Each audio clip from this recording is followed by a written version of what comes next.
All righty, welcome to the Hot Dog Stand Podcast. I am your producer, Kyle.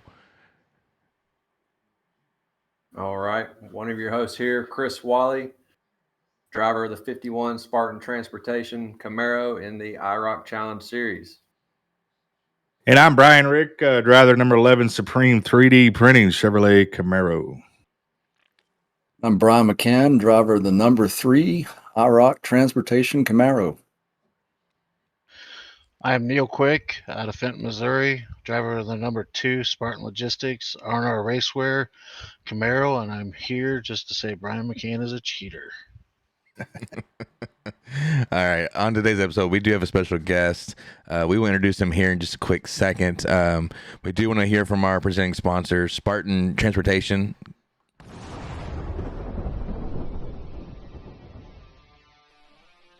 Spartan Transportation and Spartan Logistic Management is your one source for all your shipping needs. 53-foot dry van shipments, auto transport shipments, full-service in-house brokerage, drop-lot facilities, just-in-time deliveries to all auto manufacturers, facilities in St. Louis, Missouri, Kansas City, Missouri, and Indianapolis, Indiana. Spartan Logistics, LLC, proud sponsor of the IROC Series, Kyle Steffens, UMP Modified and Silver Crown driver, and Gordy Gundaker, World of Outlaws late model. Visit us at spartan-logistics.net or find us on Facebook. All right, thank you, Spartan Transportation, for your continued support. We really do appreciate it. Brian, Rick, why don't you go ahead and do us a favor and tell everybody who we've got on tap today. So tonight, guys, we have welcome Randy LaJoie. Randy LaJoie, how are you, buddy? Doing great. Thanks for coming on. Hey, man, what a storied career you got. NASCAR, Rolex, Grand Am sports car, some Wheeling Modifieds, K&M Series Pro East. Let's see, 2003 and 4 NASCAR Truck Series, the Busch 97, 98 IROC, and two-time Busch Series champion. What a career that is. And I hit a lot of stuff doing that. Did you? Oh, yeah. What? I guess let's start off. How'd you get into racing? What was it like? I know there was a lot of folks asking about Danbury. Danbury, Connecticut. What was a racetrack that you had to be a member. It was a club of the drivers and the owners. They ran for 40% of the gate. On any given night at the race arena, they would have 8,000 to 10,000 people there. And my dad would come home from winning a 25-lap main event with $3,000 in his pocket. Then they would go to a 100-lapper. Hell, he would come home with $10,000 in his pocket. Wow. But so the atmosphere there was, it hasn't been mimicked. And I've been to about 180 racetracks since they shut that down for shopping mall. But on one hand, if they didn't shut that place down, I would still be there racing today. I probably would have never left. But once they shut it down, we had to go otherwhere to race. And when I went to Stafford and New London, Connecticut, Friday and Saturday nights, the promoter for the Saturday night New London track had the touring NASCAR series, the NASCAR North Series. One of your tour races was there. And the tour asked them who they could put in it as a local guy. And the guy asked me. He said, hey, you got this young hot shoe. And I drove that. At the time, I called him a taxi cab because I was always an open wheel modified guy. Yeah, I never had fenders. How old were you at that time, Randy? I had to be 18 to start at Danbury. No, I got you. You had to be. So, okay, 18 now. I ran Danbury 2 years before they shut it down. So I was 20 years old and running the modifieds. I thought I was going to be a modified guy. That's what my dad did. He's a champion in the Hall of Fame. And I said, okay, I could be a modified guy. Well, when this taxi cab division showed up at New London, I really liked it. I kind of liked the big fenders, and it was a whole different animal. I started in the back, drove to the front, and it was really the first time that I was in a 150-lap race. Wow. Everything I was up to at the time was 35 laps. Right. And went to the front, and I went to the back in a hurry because I done wore my stuff out. And I was after the going to, race, yeah. after the race, to the old man that owned the car, he said, "Randy, the only thing you did wrong is you drove too fast through the corners." And I was like, ain't that what you're supposed to do? But it's, your way, my way. The old timber, what the hell movie was that? Is your way Days of crazy Thunder. or is Days my of Thunder. way? Yeah, there you go. Days of Thunder. Yeah. And so that was my eye-opening moment for 150 lap races. Gosh darn, I don't know that I could run 25 lap race and then go bust out 100 without being tired. I come out of we were just talking about, I come out of dirt modified racing and then went to sprint car racing. And I'm like, holy smokes. I was donezo after a few laps in one of those. So, oh yeah, those things are nuts. You're riding the miss on it. You're crazy. Yeah, if you don't have a good seat, hey, you're holding yourself in the car. You're not wrong. You are not wrong. Well, that's cool. Who's got the next question? I got a couple questions. There you go. Mr. Neil Quick. Yeah, Neil. I always got a good question or two here. No, going back, I know you brought your father up and the way Danbury was with a club up there and stuff like that. And I know a lot of what we talk to and a lot of the guys that we interview, a lot of their family members, it just passed on from generation to generation. And I know doing a little bit of research and learning about what you guys run modifieds up there and stuff, that your father Don was very, very successful up there. How many track championships did he win at Danbury? I think he got 6 or 7. What made him better is he left. He left the club 1971, and it taught him a couple things. He built a NASCAR. He wanted to go NASCAR racing because Stafford was up the road. We're an hour and a half, so he's okay. I want to go run against the NASCAR guys. So he built himself a rule book ready NASCAR modified. And boy, did he struggle. I mean, it was one of the worst years I've ever seen him have. He pulled his hair out. They built a nice car, and they just couldn't. They just were, 10th to 12th place. That's it. And then that's not a good thing for Don LaJoie. So, they didn't have scales.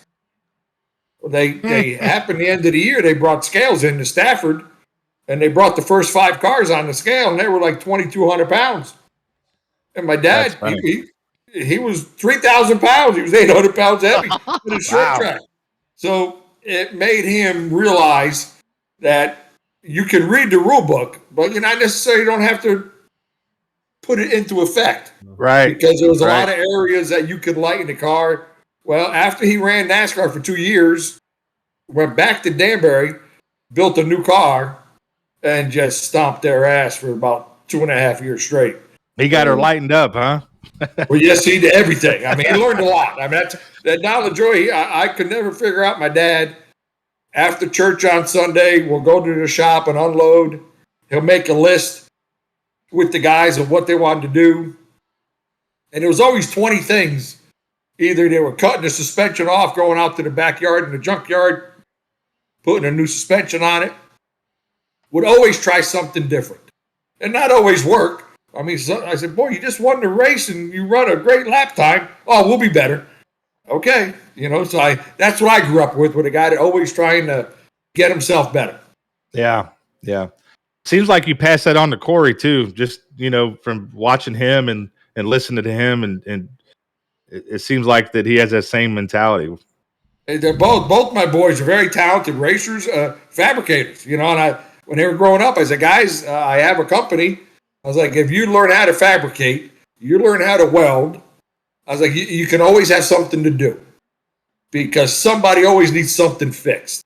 And I was like, it's a whole trade.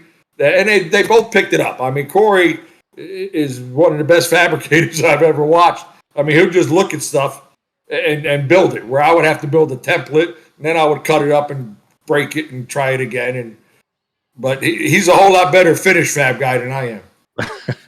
I'm the same way. I'm a cardboard guy, and it might take me a half a bale of cardboard to get it right. So I feel you, man. Yeah, you touched on something right there with your business there, and kind of tell us a little bit, and our listeners a little bit about your business, how you got that started, and then how they can go and find out more information on it? The business is the Joy of Seating. My dad, 1971, we went to the Hartford Civic Center as a trade show. Just a car show. And Mark Donahue had his Penske Camaro that he just won the Trans Am Championship with. The 68 Sunoco Camaro that was sitting there. And my dad and him were talking. And my dad's like, boy, that looks like a comfortable seat. And they were about the same size. And Mark said, get in the car. So my dad climbed in the car. He said, wow, I could make this work in one of mine. And Mark says, well, I had it formed to my body. And my dad's like, well, he goes, I'm pretty damn close to you. And so my dad bought a couple seats from him. And at the time, the Trans Am seats, Mark had them where you sat, your position was right, but he had the seat almost went down darn near past your knees, and it came all the way up, or it had a big headrest around it. Well, first thing my dad did was cut the headrest off because it wouldn't fit in the modified, and it wouldn't fit in the length, so he had to keep shortening it up. And once he got it to the size that it fit, he had a buddy of his make them. He just copied the fiberglass. So when I started racing, use that seat. Okay, I didn't know no different. Yeah. But then as the 2 or 3 years you start racing, you start doing good. Hey, come drive my car. Come drive my car. Okay, grab your helmet and your stuff and you go. Well, none of them had that seat in the car. Yeah. Very few had a shoulder-supported seat. You know, that Mark Donahue seat, you held you by your shoulders and your hips, and there was nothing around your rib cage. So when I would go drive other people's cars, there was nothing on the shoulders, and it was all around the ribs. Yeah. So my first thing, it was very uncomfortable because I go into the corner and you turn the car left and your upper body will damn near fall out of the seat. And so then you had to wedge yourself in, and it ended up being black and blue under your arms. Oh, yeah. Man, that was the worst pain. And I could never figure out why. I was like, come on, that's dumb. And so it took till 1994. NASCAR came to my shop. I just got done building my shop. And they said, hey, you got a problem. They brought John Gideon from GM, Dr. John Melvin. They come in, and then Steve Peterson from NASCAR come in and said, hey, we're getting rid of fiberglass seats.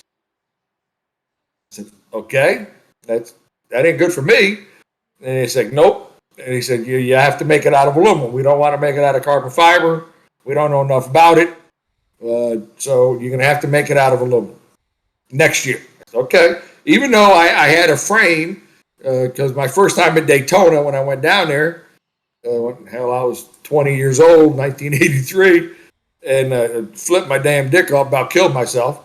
I had a steel frame around the seat because I had wrecked a couple times up north, and it bent the seat. So I was like, okay, let me make it a little stronger. So I had a little steel cage around it, and NASCAR made me sign a release before Daytona. They're like, we never seen a fiberglass seat. We don't know. If something happens to you, it's on you. It ain't on us. Okay, so they made me sign a release that I could use this seat. And after I flipped, they said, hey, we ain't got no trouble with that seat. You can bring it back anytime you want. So that was, 83, 84, 94, no more fiberglass. So I took it when I moved south, I was a neighbor to Steve Richardson, who built seats. So I went to see Steve, and hey, you help me? Yeah, we'll try it. So we tried to make a flat piece of aluminum round, and it was not easy. Yeah. We did use it. I did use the seat 3 times. Ended up giving the seat to Darrell Waltrip after he got hurt. But the guy's like, I don't want to do it. It's too hard. Because too much work. I'm not going to do that. Okay, so I brought it to Brian Butler. He's the other big seat guy in town. And now I've been racing for 10 years, got 3-4 championships under my belt, been driving people's cars, been uncomfortable, black and blue. So I knew enough about comfort that my Mark Donahue seat was pretty darn comfortable compared to the other ones that sometimes had your arms up, sometimes you didn't have enough support. Okay. So Brian, he said, well, I brought it in. I said, Brian, can you make this for me? He goes, I seen that. He said, but it's a piece of shit. and, I'll build you a custom seat. And I was like, well, how are you going to do that? Well, sit on that bench right there and I'll size you.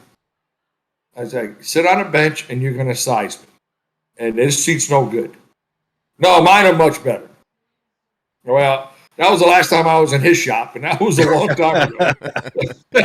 Because I didn't want to make him feel bad and say, hey, I've driven in your seats and not even close. Yeah. Because, the fiberglass seat, it was formed to my body. Yeah. My hips fit. They were round. My back fit. It fit around my shoulders. Fit up under my legs. I mean, I put a round plug in a round hole. Everybody else puts a round plug in a square hole. Yeah, didn't have all the pressure points. Yeah, so I was. So once I met a guy through a guy that does stampings in Ohio, he goes, "We can do this." Luckily, the guy was a sports car racer, and he had a Mark Donahue seat, and he had just him and 4 of his buddies had just come back from the Kentucky Speedway when they did the Richard Petty drive-along. Oh, they were all excited, but they're all black and blue. And the guy's like, man, my little seat I have in my Porsche, that old Mark Donahue seat's a whole lot more comfortable than these NASCAR seats. Yeah. He says, well, so thank God, he wanted to try to help me with this. And 3 months later, I got 4 stamps in the mail. And I was like, wow, how am I going to hold these 4 stamps together? 2 butt cheeks, 2 backs. I said, okay, I want a size of Mark Martin to a Jimmy Spencer. I was like, this right here, we just make the fixture bigger. So I said, hell, we got the parts, might as well make seats. Yeah. And he ended up building me the fixtures that I ended up putting the patent on. They have 16 different measurements. You sit a guy in it, they go up, back, in, out. The proper way to measure somebody, I feel, because everybody's different. I've had twin brothers. One guy a year later loved the seat. The other one bitched. And I was like, why? I know I sized the other one that loved it. Well, just by looking at him, I said, oh, stop. Turn around. Well, one had a 30-inch seam and the other one had a 32-inch seam. You told him they're not twins after all. Yeah. So the torsos were 2 inches different. That's well, crazy. The guy with the tall torso, his shoulders were too high and the belts were pulling down. Hurt his lower back. Okay, give me the seats back. I cut it, raised it 2 inches, and he's good to go. So nobody's the same. Nobody's back's the same. So there's got to be some kind of custom fit because everybody, some guys have no neck and some guys have giraffe necks. So, that where you put the headrest all matters. To do it right. That's really interesting. Yeah. So you built one for my son here, and I got to tell you, man, that thing, I've sat in several of your seats in different race cars, and that seat right there is cool. So I wanted to set it on a shelf and personally tell you. It's a great program. That program. It is a great program. Tell us about that. Okay, I was playing golf. I just got done building 3 seats for Corey. He was 13, 14 years old. Grew like a damn weed over the summer. Yeah. $800 for a fire suit, shoes. Okay. Now I got to build him a new seat. Okay, which I don't care. That's what I do. Well, one of the trade shows, the end of the year, the Canadian Steve Kirky, he said, hey, you ever do a lot with kids' seats? I said, no, I don't. I said, not yet. I said, I'm building my kids some. He goes, well, you should. I said, why is that? He goes, hell, they got to buy a new one every 6 months. That's facts. I was like, oh, that ain't fair. You got kids? He said, no. I go, well, that kind of sucks. I said, hell, there's a lot to go along. I said, when you got a kid, because shit's expensive. Well, the women's auxiliary, my wife was part of the women's auxiliary from NASCAR. We ended up playing golf with the senior tour guys. Ended up playing with Tom Kite. And during our golf round, we're talking about our kids. His daughter's caddy for him. I said, mine are just getting into racing. I said, hell, beginning of the summer, he was this big, end of the summer. And I said, I had to build a bunch of seats for him. And he says, the golf club companies, he said, there's always a kid 3 foot tall. There's always a kid 3'6", 3'8", whatever. He goes, they can't use the same clubs. So they buy in at a young age and just trade them in. Yep. Send it back and they give you something for it. And give them to another, and then get them another seat. He goes, because hell, sometimes they might be only in them for 6 months. using the clubs. I said, that's a great idea. And I had a boy in Vegas, Spencer Clark. Great kid, started in Bandoleros, went to Legends at the Las Vegas Speedway, went to Super Late Models. Always great family, great customers. Going to do K&N. He came over here, bought a new car from the Gibbs family. Driving it back home, gets killed. Going back home. So my kid program's in memory of Spencer Clark. Because, Wow. he was a good boy. That is awesome to hear. Now, I do got to say that you came highly recommended by a couple of our guests from previous, one being Bobby Hamilton Jr. and another one being Will Kimmel. Will Kimmel was singing your praises after his wreck at Mobile. Says he still uses that seat to this day, gets it recertified. But I do have a question for you. Out of all the cars that you've raced, I mean, you've done IROC Cup cars, Busch at the time. What was your favorite vehicle or favorite, or there'd be a certain car that you raced in a certain couple races, or just a overall series? What was your favorite one to race in? That I enjoyed that 24-hour deal at Daytona. I did Daytona, Mexico City, and that was fun. I mean, that was a whole different mindset. 24 hours, and don't drop a wheel, be careful, and my best lap was always my last lap. Well, So what were you driving in that race? What was the car? Daytona prototype. It was a Daytona prototype out of Ohio. Whalen Engineering. There was 3-4 drivers. It was fun. I mean, it was a neat thing, and the car did what you wanted it to do. I mean, I never driven a car with the brakes that had. Never driven a car with traction control, which that had. And the aggressiveness that you could be, it was really neat. I was like, wow, this is cool. But I mean, stock cars, if you got a good stock car, there was nothing. That was a good day. Excellent. Well, you got Mr. McCann. Yeah, so out of your whole career and really long career you have, what would you say your favorite race is and why?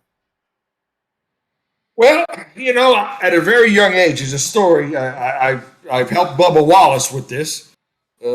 When I was growing up and I just started going to NASCAR North, we would go to a racetrack in Barry, Vermont called Thunder Road. That's where Dave Moody grew up. Okay. Top of the granite hill, way different shape, weird shape. And we would go there 5 times a year. And I raced there 2 years, and I think the best finish was 10th. It was just terrible. I mean, I just didn't like the place. It wasn't, I don't know, it just typical rundown little racetrack. Well, it ended up to be a beauty. They really fixed it up. Well, old Eddie Flemke, a legendary modified guy in Northeast, old modified racer Eddie Flemke, senior. He come and he's good friends with my dad, and he came to Danbury one night to watch my dad after he had retired. And so we got to talking. And he goes, hey, I heard you're doing this NASCAR North thing. He goes, with Bob Johnson and stuff. I said, yeah. And he said, where you guys go next? And I said, hell, we're going to Thunder Road. I hate the damn place. It sucks. And I just was going off. He said, well, you know what you need to do? He goes, you're already beat. He goes, you ain't going to run 10th. He says, what I'm going to do is, I know Bob. He goes, I'll call the crew chief. I'll tell him to put a different setup in the car. He goes, when you get there, he goes, you follow Dave Dion. He was a New Hampshire boy. He says, you go there, you follow Dave Dion, and tell me how that's going to go. So we go up there for the Milk Bowl. Milk Bowl is a 3-segment race, 125 laps, 3 segments. You win, you get 1 point. You finish 10th, you get 10 points. Well, the end of the day, after the 3 segments, low point guy wins. Wow. So we go up there, and I was like, okay. Bob's like, hey, I changed it. I said, okay. I see Dion. He's getting ready. I'm getting ready. He pulls out. I pull out. And I went on that racetrack in parts that I've never been to. I raced here for 2 years. And I was like, where the hell am I? But there was a rhythm to get around the place. Yeah. And I was like, oh. And the light went on. So we're sitting at the driver's meeting. The end of the driver's meeting, Dave Moody says, Randy, He goes, "You're damn hauling ass in practice." He goes, "You kissing that cow today?" Because the trophy queen's a heifer cow. So, okay, you got to kiss the cow. Give you a nice trophy, give you a check, but you got to kiss the cow. Well, I said, "Dave, if I win this race, I ain't going to kiss that cow. I'm going to that cow." He said, "Really?" I said, "Oh, yeah. Well, didn't I win the damn race?" So we're in victory lane. Everybody's happy, this and that. And Moody says, "LaJoie, I'm holding the cow." So that taught me not to dislike a racetrack. Yeah. Because you're already beat. I mean, Bubba Wallace was going off one day out here at the house with Corey saying I said, "Oh, come here. I think nothing for nothing. This is what a guy told me." I said, and it worked. Because if you don't like it, you're not going to run well. Dover is probably the best racetrack that I really enjoyed. I went there when I was young, and I ended up winning 4 races at Dover. And the sensation of coming up the hill out of 2 and out of 4, and then dropping down into 1 and dropping down into 3. I mean, you're very aggressive. You're on the throttle, down the hill. You roll out and you roll. It's a very cool, demanding racetrack. But if you hit something, it hurts them. Yeah. Hey, I wanted to hang on one second because I find it interesting that you shared that story with Bubba Wallace, and I got to ask you, was that like in the last year? Was that a recent conversation you had with him? Because you really seen 3-4 years ago. Oh, okay, yeah. Yep. You just really seen the guy turn around, as far as, I mean, obviously he's doing well, but you just seen his whole attitude change. So I'm just wondering if that was you or probably a lot of No, it was years ago, but years. Yeah, I got you. All right. Yeah, as far as looking back at your career, I got kind of a 2-part question for you here. Looking at drivers that you raced against, the first part, who's the favorite driver that you enjoyed racing with the most? But then on the flip side of that, who was it that you actually just, you knew that if you were getting around them, it was going to be a tough day out there for you? Growing up, I mean, I watched a lot of great race car drivers throughout New England. My dad raced against guys at Danbury that were really good, and he raced against guys that weren't so good. I mean, that's anywhere. I raced against the Northeast guys, Canadian guys, John Paul Cabana, hell of a racer. Robbie Crouch, hell of a racer. The Dragon Brothers, awesome racers. I raced against Richie Evans a couple times. He was well ahead of me. But then you come south, and just the talent of racers and just clean racing. It seems a little different today. I mean, we could run 20 laps side by side, inside, outside, and never touch the guy. Yeah, I mean, back in the modified, you sparked a little bit with the wheels, but, that was just pretty cool because the sparks come over your helmet. But, I mean, that's, you respected the stuff a lot more. Years ago, I had a Canadian guy I roughed up and I wasn't really nice to at the end of a race. And, I was happy I made the podium. But when I got back to the truck, there was about 4 guys that didn't speak the language I was speaking. And they helped me change my uniform. Yeah. And I was like, okay, I'm not going to mess with that guy no more. I'm not sure what they were telling me, but I think they told me don't touch that guy. Yeah. That's so funny. And guys I didn't like, my worst deal was that Buckshot Jones kid, Roy Jones. A lot of money came into the sport and always had he came up through the Hooters Cup, and so you hear about these guys coming up, and it's either checkers or wreckers. I mean, that was it. They had really good equipment, and then they get into the Busch Series. They had B&R motors, which were at the time the most expensive and the most horsepower that you can get, and they had that. They had the Pearson brothers building the cars, so they had wonderful equipment, wonderful race cars, and the guy was like a dart without feathers. We had our run-ins, and to this day, when I take a shower and I shut my eyes, I turn around, I still get dizzy, and it all started. I mean, he backed me in the wall twice. And that doesn't help your noodle when you scramble your eggs a whole lot. No, sir, it does not. That's facts. Spoke on something there that I've been thinking. Do you think, you mentioned the clean racing you had, coming up. Do you think a big difference between today's racing, where guys are just full send on a lot of stuff, is because there's more money buying their way into areas versus them working on their stuff and having some more accountability for it? Well, I mean, you guys know just as well, right behind you, all your computer stuff, you hit the reset button. Yep. And there's no damage. You don't have to go work on it. You don't have to unload it out of the truck. You don't have to chase parts. You don't have to put it back together. So there's a lot of that has gone out the window, because the ones that driving them nowadays, somebody's paying for all that. They don't have to do it.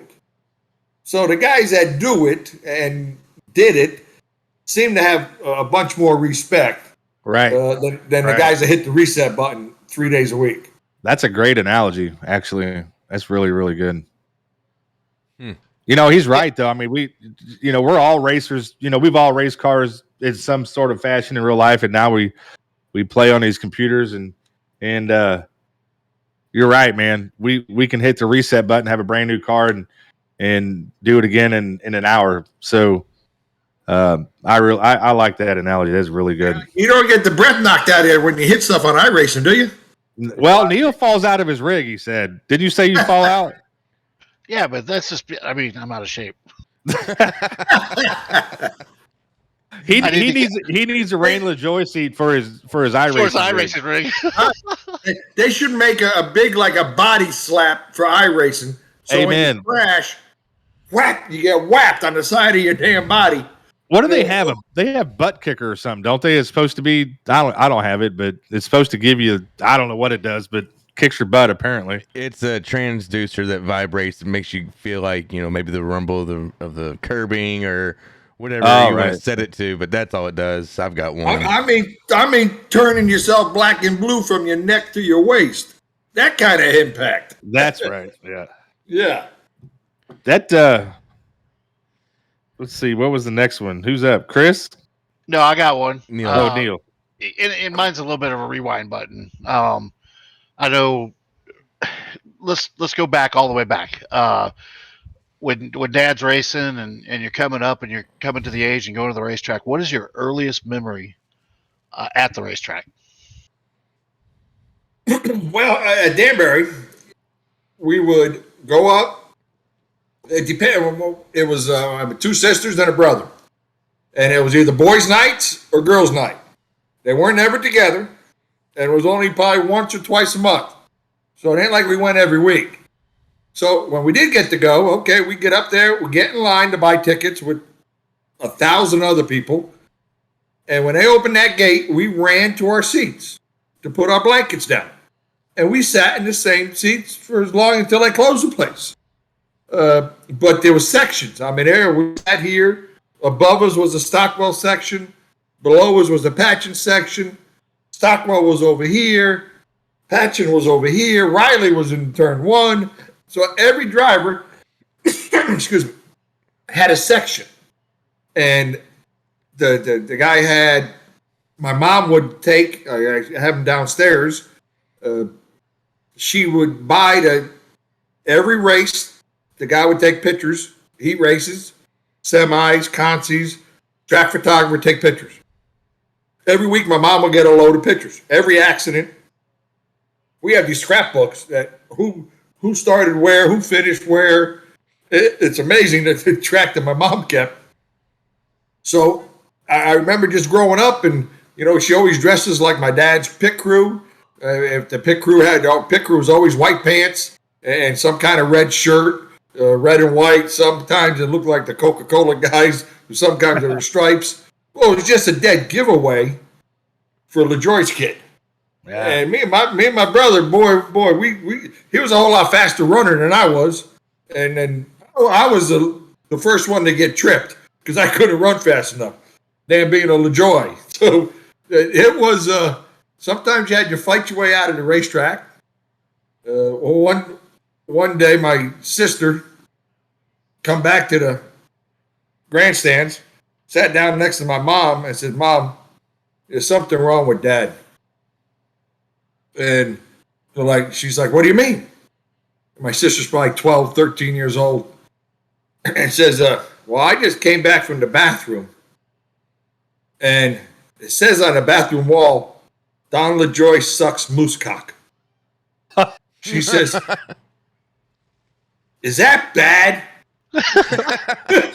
That's funny. That's just race fan. Yeah. That's hilarious. That's so crazy. I mean, I'm sitting here and listening to you tell this story, and I mean, it's so identical. I can remember being 5 and 6 years old, and at that time, being in the Midwest here, again, modifieds. My uncle raced Allied modifieds at that time, and my grandfather flagged several of the speedways here: Lake Hill Speedway, Highland Speedway.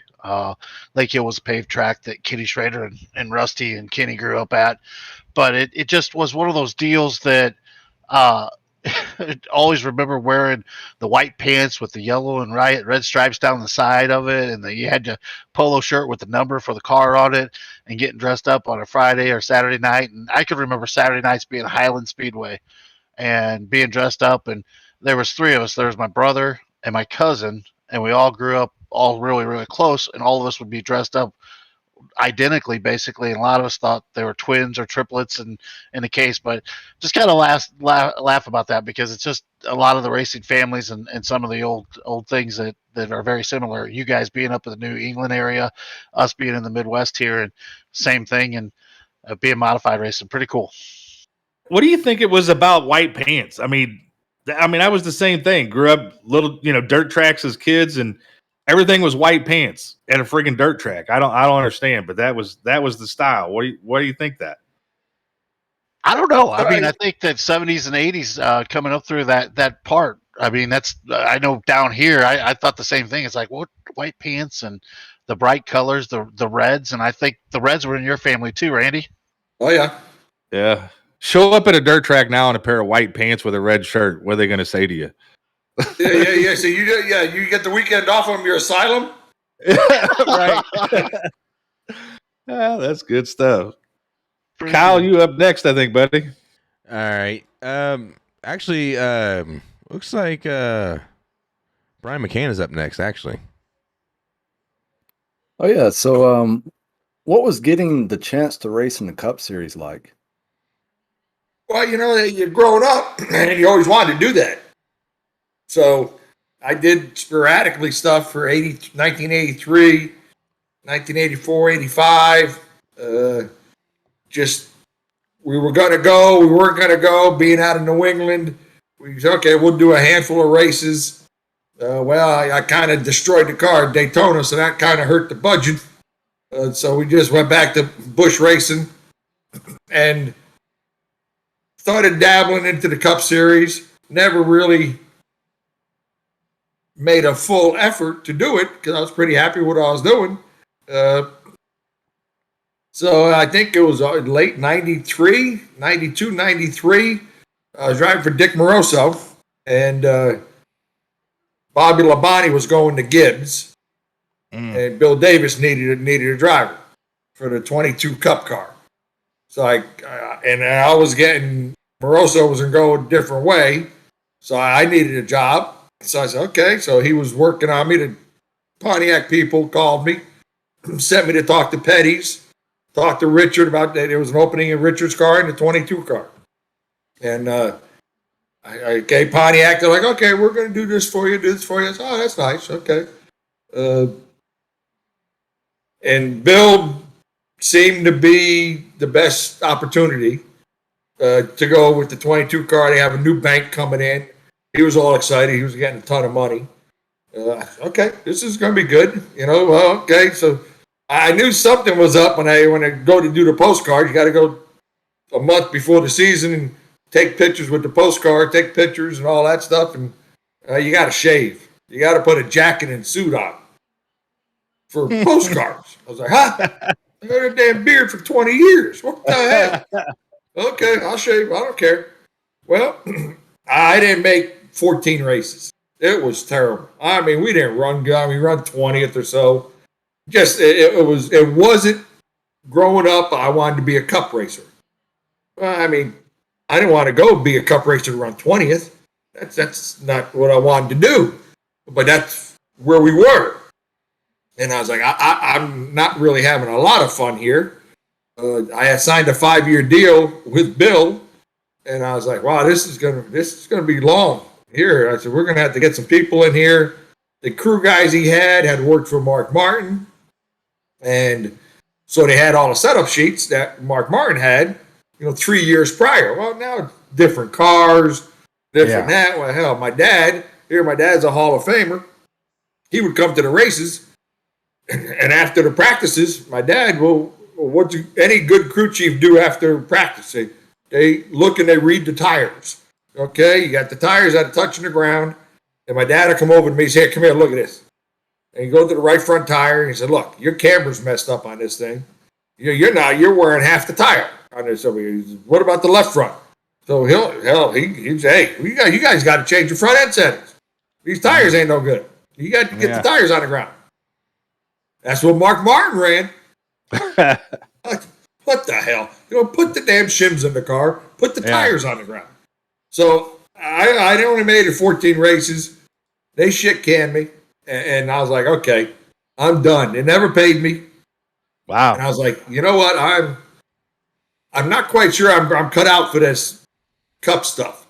So I went back to the Busch Series and had a good run. I had a great opportunity, 98, 99. When Ricky Craven got hurt to drive the Budweiser car. I filled in for the Budweiser car. The 50th anniversary car. Yeah. Great time. I mean, 9 races. I did 50 appearances, during those 9 races. I was like, Jesus, this is a hell of a schedule. I mean, I knew being a Busch Series champion, I've always worked with Anheuser-Busch. So now I was like, holy Jesus. I mean, hell, it was 3 or 4 nights. And I mean, not that hanging out with Budweiser chicks is hard, right? It was different. So at the end of that year, I filled in, and everything was good. And Ricky was supposed to be coming back. AB Anheuser-Busch people called and said, "Hey, we want you to drive the car next year. Ricky's not going to come back." I was like, "Okay." I said, give me a little minute here, And I come back and I talked to the family, and I was like, guys, and personally, I wanted to do it, but then when you have a couple kids and they just started to get fun and be in the ball game and driving, and okay, because cup racing is a 7-day-a-week job. At the end of the day, if you want to do it, you better do it 7 days a week. And, at the time, I was doing a 5-day-a-week job, the Busch Series. Hell, man, that's 5 days a week. That's enough. A couple of days off. There's nothing wrong with that. But I also said, okay, if I do go cup racing with the Budweiser brand, it would be very difficult for me to stay married. So I said, beer sponsored. Yeah. And I was like, I kind of like the wife and the kids, and I'm just going to say no to Mr. H and just kind of hang out here in the Busch Garage on Saturdays and have my Sundays off. Golly, I mean, to me, to hear that as a testament of the man, the type of man you are that passed up Mr. H and the Budweiser car full-time cup ride. And so, man, I'm glad you shared that part of it. I didn't realize that, and that's very interesting, because that would be a hard decision. That would have weighed on me. But to you said, I mean, that's a no-brainer to you, though. Yeah, I mean, the kids were small, and like I said, they just started. And then a couple of years later, had another opportunity when Michael Waltrip left the 7 car and went to DEI. The 7 guy, Jim Smith, called me and said, "Hey, I want you to drive the car next year." He said, "I'll give you $2 million." Huh? He said, "Yeah." He said, "Come drive for it. I'll give you $2 million." And at the time, you're making $600,000. Yeah. And I was like, "Holy shit." That's 1.4 more. Yeah. And I was like, wow. Oh, I said, Jim, I'll let you know next week. Sunday morning, church, back to the shop, riding four-wheelers with the kids, backyard, pool. End of the day, the cup race comes on. We're watching. Michael's making a pit stop. Corey was 9 years old. I said, Corey, I can drive that car next year. Oh, those guys are cool. I like those guys. The quick crew guys. He goes, well, he says, we'll be able to do the go-kart trip here. I said, no. We'll be able to do the motorhome trip. I said, no. We'll be able to do this trip? Nope. Wow. You're going to be busy. I said, oh, yeah. He said, I'll think about it. I said, okay. So Casey was 7. I said, Casey, what do you think? I could drive that car. He said, why do you want to do it? Well, he offered me a lot of money. Yeah. He says, well, don't you make a lot of money now? I was like, yeah. He's like, why do you need more? I looked at the wife. I was like, he's 7. He's got it figured out. Why do you need more? Yeah. Kids are wise, man. Well, I mean, neither one of them went to college, but I was a Bush guy. And I got awesome. surprised the first time I drove that Budweiser car when I filled in for Craven. They said, hey, we're going to give you this much a week plus 40%. I said, that's great. Okay, that's good. First race is Darlington. I think we finished 12th. I get my check. It was $28,000. Yeah. My wife says, hey, I think they made a mistake. I said, yeah, they probably did. I said, I'll bring it down there and just tell them I get a percentage of that. So I'll go down. I said, here's your check. I said, I just get a percentage. And they said, that is your percentage. So hell, I went back and I had a little go-kart track behind the shop. Yeah. I went back and paved it. You paved it? Yeah, it was a dirt track. It was too much damn work. That's funny. That's awesome. Yeah. That's really cool. Go ahead. So I'm gonna go ahead. I'm gonna switch things up here just a little bit. I'm actually I'm gonna let Brian ask his question next, and we'll finish with his question. I think his is gonna need a little more time to go through.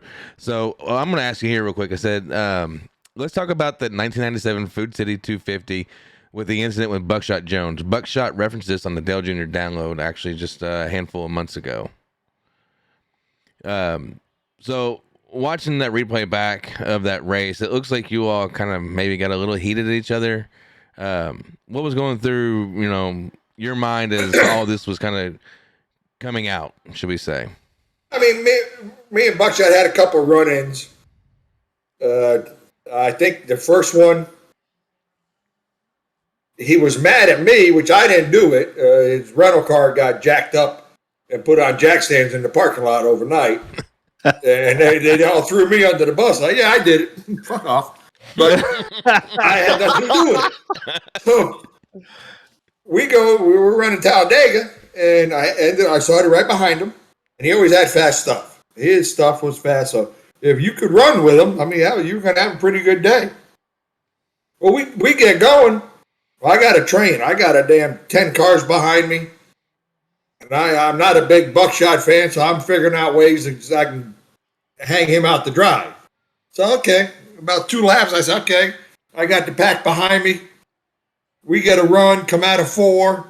I got a run. I jump up to his outside to stick him in the middle. He come up to block me, and I hit him. I mean, Yeah. I had a train. It was somebody's going to get wrecked. If I lifted, somebody's going to get wrecked. So I just run in the back of him, and he just spun out through the infield. He didn't hit nothing. Well, end of the day, we had won Daytona early in that year. Went back to it with the same car. I thought we were going to run good. We were running good.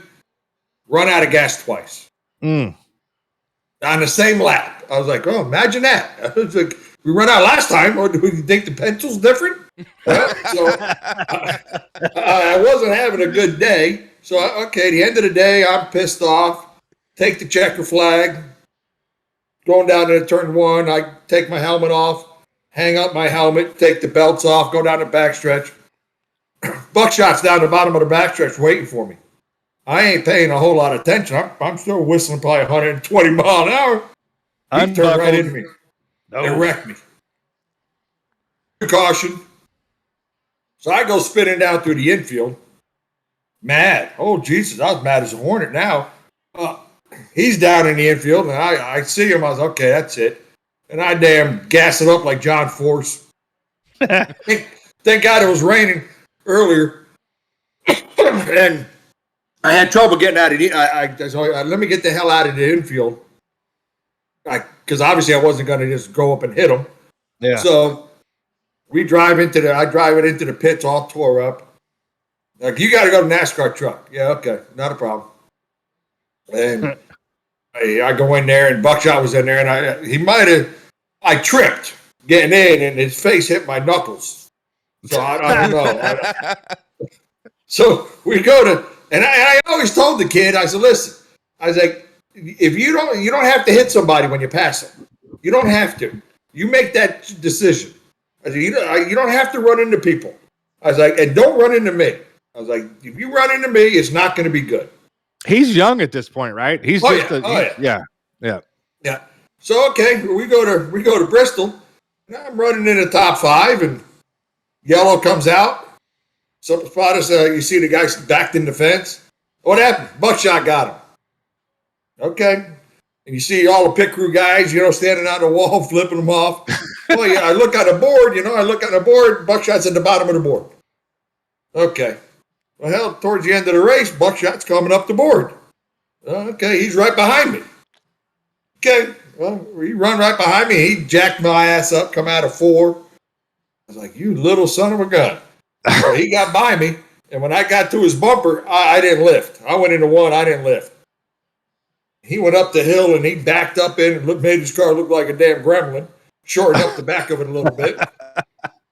So here I am running 4th, and we're just going around on the yellow, and the spotter's like, hey, you better look out. He's going to come and get you. And I was like, okay, no problem. So I'm going down the backstretch. Robert Presley's in front of me, and I was going to hide alongside of him. Well, he wouldn't let me up. So I fallen behind him. Buckshot's on the bottom of the racetrack on the apron, and I come up alongside of him, and I hear his motor gas up. Oh, yeah. And here he comes. Well, I gas mine up. He misses me and drives straight into the fence. Oh, shit. The car shook. The racetrack went nuts. Oh, my gosh. It was insane. So he's drunk. I ended up running 2nd. We get to the pits. There is shit happening everywhere. So he's staying there waiting for you. Oh, yeah. Well, the state cops, golf cart, me, both kids, the wife, they're hauling us out. And I said, this is pretty cool. I haven't done this in a long time. And everybody liked it. The Buckshot people liked it because they sold all the damn souvenirs that night. Yeah, I'm sure. Turned him into a damn hero. Yeah, and you're a big guy, right? He's small. Oh, yeah. Oh, he's not big. Yeah. Yeah. I think what really got under his skin when I called him Roy. Nobody called him Roy. That's his name. I said, hey, your name is Roy. You Buckshot, I mean, he had a cute little gimmick, with he had a Buckshot rifles and he sold a lot of T-shirts, but when if you're going to come play a game, play the game right. That's all. Right. What were you saying, Neil? Man, it sounds like one of our Thursday night races. Right. It does. It very Me well and Chris does. at Darlington. Shoot, that's funny. Well, Brian McCann, I'm going to throw it over to you for this last question for the interview section here. I will say, Randy, I don't know how much time you got, but if you can kind of go into a slight detail about this next question, we greatly appreciate it. And along with this, once we get into the story of it, we will play a repeated video of what we're asking and what Randy's explaining here. It'll help everyone, our listeners, to understand. So, Brian McCann, the mic's all yours. 1984 Daytona, twin 125s. Can you describe what you were thinking when you came off of turn 4 and it snapped loose and slid sideways towards the wall? Yep. Before you got on the racetrack at Daytona back in the day, they made you do like a rookie orientation. And you would have to sit there and Dick Beatty at the time, he was the head of NASCAR. and he had all the rookies in there, and he sit and they talk to you. Richard Petty come in there and said, okay, guys, here's what's going on. He said, you run this place wide open. He goes, I like running it against the wall. He says, well, you can run it on the bottom. It don't matter. He goes, when, I can't say when, he goes, when and if you're going to crash, it's going to happen in two different ways. One is going to happen real fast, and then you're going to slide, or you're going to slide and hit something hard. He goes, if you can remember while you were sliding, before you hit something, tighten your belts, take a deep breath, and hang on. That's what Richard told all of us. Petty, So, Richard Petty. Richard Petty, yep. Yeah. So, okay, we go down for the 125, and we blew up 3 motors. All we had the lease one. Lease one from Richard Petty. Matter of fact, Kenny Wilson was his motor builder at the time. Leased this Petty engine. We put it in for the 125. I'm warming up the tires, and then I'm spinning the tires in second gear. I've been there for a week, and I ain't never spun a tire ever in second gear. We had 3 different motors in the car. So this sucker was stout. We started, I think, 30th and then one of the 125s. Well, young kid, so you hold it wide open. Okay. They dropped the green. My foot to the floor, and I'm coming. Hell, I'm passing cars inside, outside. I'm just having a grand old time. Well, I come up on Sterling Marlin. He was in that 17 Hesco car. Hell, I can still see the TV panel right in front of me. I come up on him, and I was like, oh, shit, I'm going to run this guy over. So I'm just going to pass him. So I remember turning left. When I turned left, the car hit the bump. And next thing I know, I'm looking out the right side window. And I was like, oh, hell. So, okay. I mean, they tell you to turn it left and lock it down. So, okay. So I turned to the left and locked it down. I'm looking out the left side window or the other side window. And then I was like, well, I'm going to hit that wall over there. I'm sliding. I said, okay, I think I should tighten my belts. So I remember reaching down, tightening the belts, grabbed the wheel again. And once I seen the sky, I was like, oh boy. And I looked down and grass was coming in on the left side. I said, okay, maybe it's time for a deep breath. That's the last thing I remember. Well, I took a deep breath, hit the bottom of the car first, ended up at the end of pit road, right side up. I don't remember nothing until about 8 o'clock that night. They took me out, brought me to the hospital. I started remembering 8 o'clock at night. They said I got out. That was Thursday. I got out Saturday morning. I went back to the track to watch the Busch race. Fireman said, hey, you know who I am? I said, no, sir. He says, I was fire rescue. We pulled you out of the car. I said, okay, thanks. He says, you weren't breathing. I said, excuse me? He goes, yeah. He says, hell, we put you out of the car. They put you on a stretcher, open face helmet, the old microphone right here, right against your lips. Yeah. He says, hell, they had you on the stretcher and they couldn't find vitals. He said, hell, he said, I looked down. He says, I take that thing out of your mouth.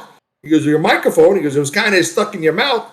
He said, hell, I took it out of your mouth. I looked. He said, hell, I pulled a clump of grass the damn size of a damn softball. No kidding. I said, well, I remember taking a deep breath, and I must have sucked in all that damn grass and vapor locked. And damn, he says, once I took that out of your mouth, he said, your legs started moving, your eyes opened up. I was like, cool, thanks. I said, thank you. But that was a hell of a ride. It went from there to Jamaica, lived on Advil and then friggin' Tylenol. Holy shit. I mean, I know I knew concussions, but I mean, it was, I had a 2-month headache, because I tried driving my chin, through my chest. But luckily, I mean, that seat had no padding in it. It's still the same. I was going to ask you. Yeah, I was going to ask you about the seat. Those were basically like a kitchen chair at the time, weren't they? I mean, there's nothing to No, them. same seat I sell today, but it was fiberglass. Oh, was it? Okay. Yep, same seat. Yep, it had nothing around the head. The only thing we used to use back in the day was a strap. You put a strap around this arm, and it had a hook on it, and you put a hook on your helmet, so your head will get tired. You can never hold your head up. So that strap allowed you to your neck didn't fall off, because if your head ever went over center, oh my God, your eyes will water. It is just horrible. If your neck gives out, I mean, that's one of the things I tell the parents nowadays with the kids. If you're out there running around with your kids, is once your head goes over center, stop for the day. They had enough, because your neck's not strong enough. And if your head's over here, you're not making the right damn decisions. You better stop. So nothing good happens when your neck gets tired. That's good advice. Go Go ahead. No, go ahead, Brian. No. I was just going to say, man, a wreck like that when you came back and got in the car for the next time after, the next race after that, how'd you feel? Was it just like riding a bike, getting back in it, or? Luckily, the season up when I was running a NASCAR North deal, I came back and won the championship in '85. Yeah. So, it's something that it never bothered me. I mean, I went back to Daytona and won three races there, 300. So, yeah, damn near killed me, but it was nice to me also. Yeah, amazing. Go ahead, Kyle. So I think that's going to go ahead and we're going to conclude the interview here, so that way we can get the show on the road. Randy, I don't know what your schedule's like, if you need to go or not. You are more welcome to stick around. Yep. Keep coming. All right, so we're going to go on and we're going to move the interview process. I do want to say, though, thank you, Randy, for the time and answering the questions and the stories. It's been fun. I definitely have enjoyed that. So, but we are going to take a moment and hear from our other sponsor, Sim Coaches. Let me take a minute to tell you about my experience using Sim Coaches pedals.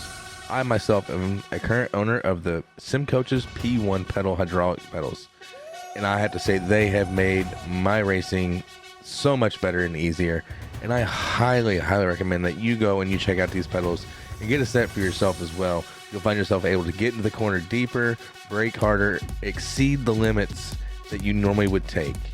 Don't take my word for it.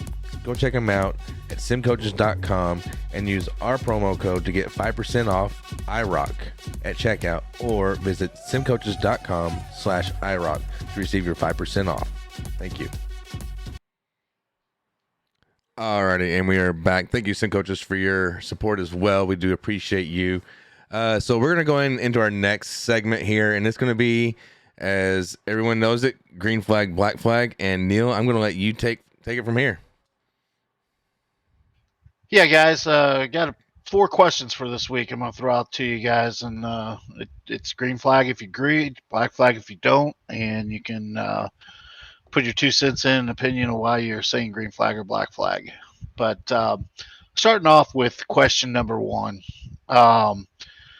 Watching the Cup Series stuff that's been going on lately, I know Denny Hamlin, the question I have is, has Denny Hamlin turned into the new villain for the Cup Series when it comes to drivers or racing against other drivers? Week in and week out, Denny is at war with another driver. This week it was Byron, Chastain earlier in the year. Who can forget his run-ins, of course, with Logano, Chase Elliott. And Denny seems to cry like it's everybody else's fault. It's never Denny's fault. I mean, after watching the race this week, I saw him kind of getting the left rear, hard racing with Larson.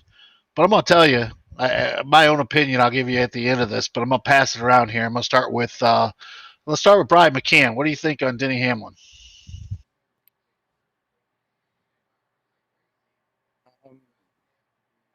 To be honest, I haven't been keeping up with it. All right. Well, let's Chris. there.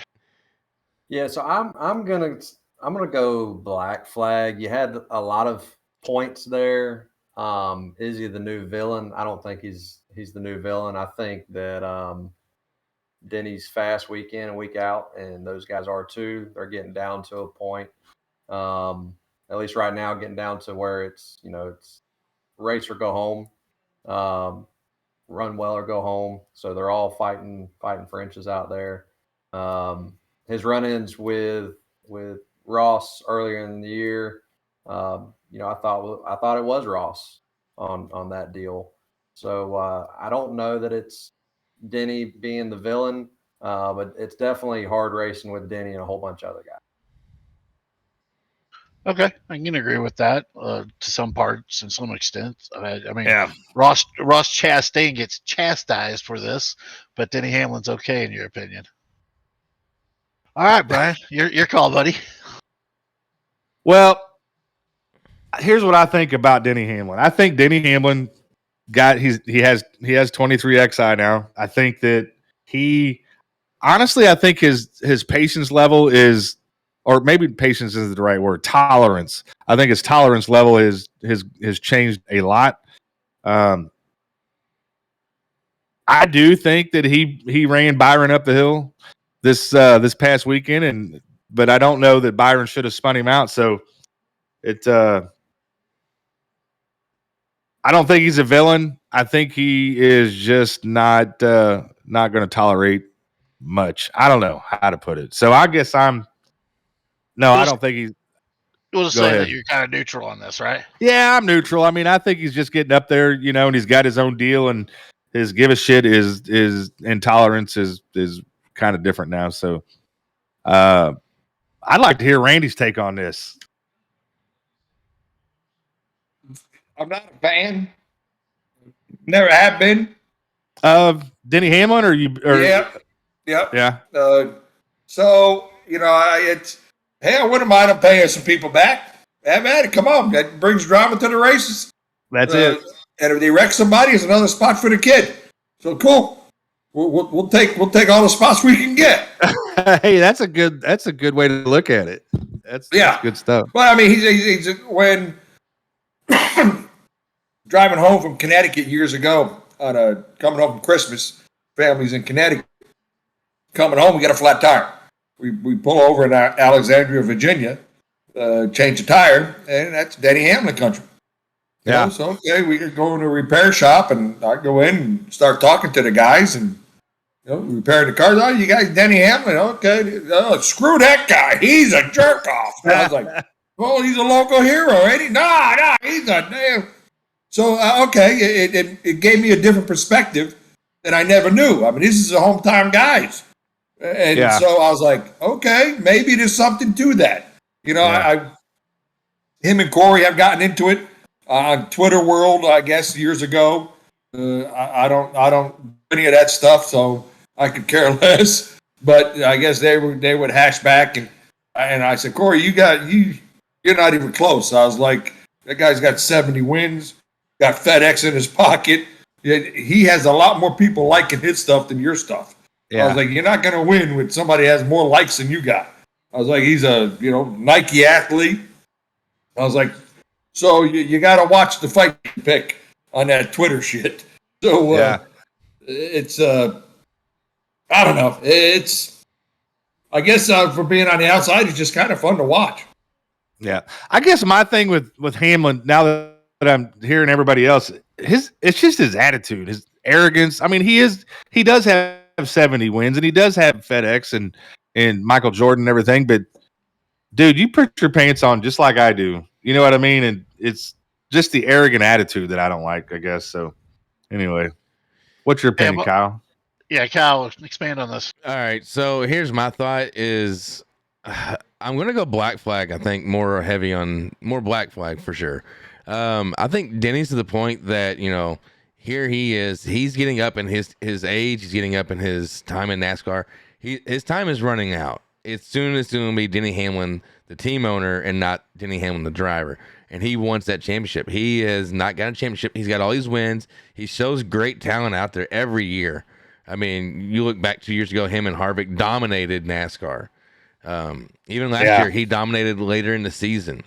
This year, he's dominated, throughout the season, other than his 2 disqualifications this year now all of a sudden. So I think he's just hungry for I that still championship. can't believe that.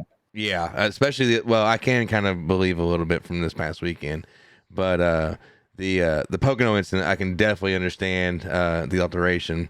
The rules were very, very clear for 2022. But getting back to what I'm saying here is he's hungry for that championship. He has not got one. He doesn't want to be the next Mark Martin. He wants to be Denny Hamlin, the champion. And all these guys that are getting in his way, hitting him, getting into him, causing him to either A, lose the race, lose track position, be knocked out of a race, whatever the case may be, that's just another little bit of fuel to that fire for him. That's what it comes down to. Is he's hungry for that championship, and everyone else is in his way. That's a good point. Well, and I think what's going on in the Cup Series with this car, and I mean, when you can stick Chris Wally out there and Sunday at Texas and have a chance to win as long as he doesn't melt the tire off the right rear, I think that's basically what I'm trying to say. I mean, any given week, any driver can put in a victory lane. It's just pure luck. I mean, I'm sure Goodyear's feeling the pinch today from NASCAR, as we were talking earlier. I mean, it was a little bit embarrassing watching these cars spin after 30, 40 laps out there, and guys cringing when they go into corners to see if they were going to make it through. But not to get stuck on this, I still feel that Denny is a little bit of the villain. I'm going to go green flag on this. I think he's assumed the position of Kyle Busch, which is leaving Joe Gibbs. If Kyle was in the same boat, we'd be hearing about it every Monday morning. I don't know. I just seen a tweet from Kyle Busch that was directed towards NASCAR about getting rid of Goodyear, and he put up 4 other tire manufacturers that they should look at getting. So Kyle Busch is still there. He's just, who'd he put up? Just curious. Firestone, Hoosier, Firestone, Pirelli, Hoosier, yeah, and I think Continental or somebody. I can't remember exactly. No, Continental that's Hoosier. Is it? Yeah, Okay. yeah. That's funny. Randy, did you go through the tire war deal with Hoosier and Goodyear when you were running? Absolutely. Yeah. There's a lot of guys out there with the tire war limp because you blew a lot of right fronts. They were all soft.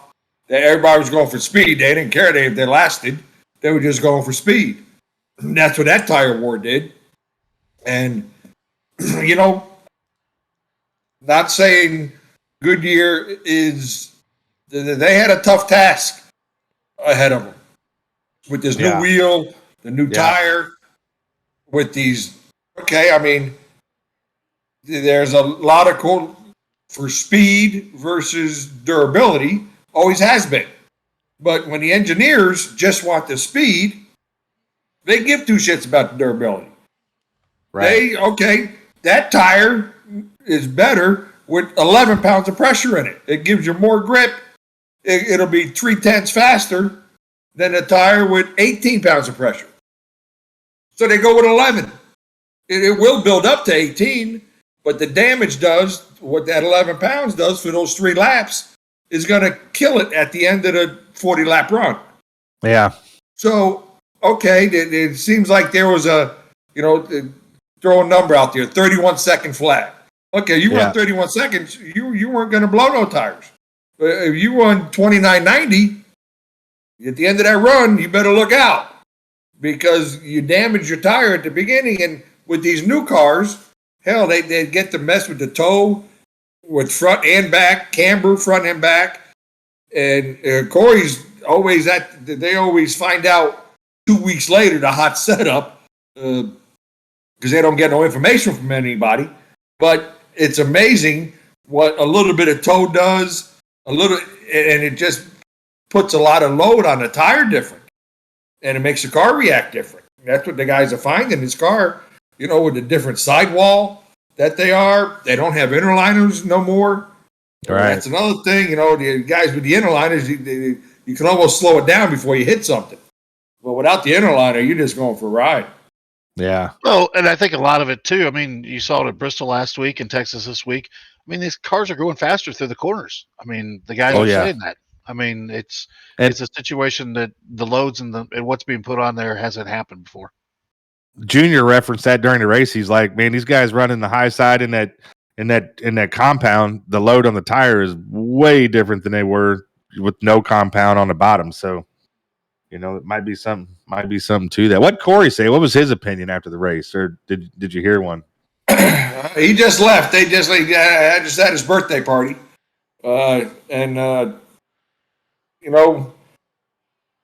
he's in a tough situation when you when you don't have the tools in your toolbox that the other guys have to play the game right. It makes it difficult.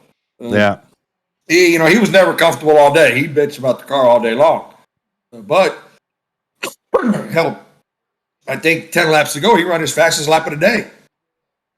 And holy hell, it's still 3/10 slower than the leaders, but it was his fastest lap of the day. I think it ended up to be like 18th quick through the course of the day. And I've told Corey, I said, Corey, it seems like to me you are NASCAR's wake-up call.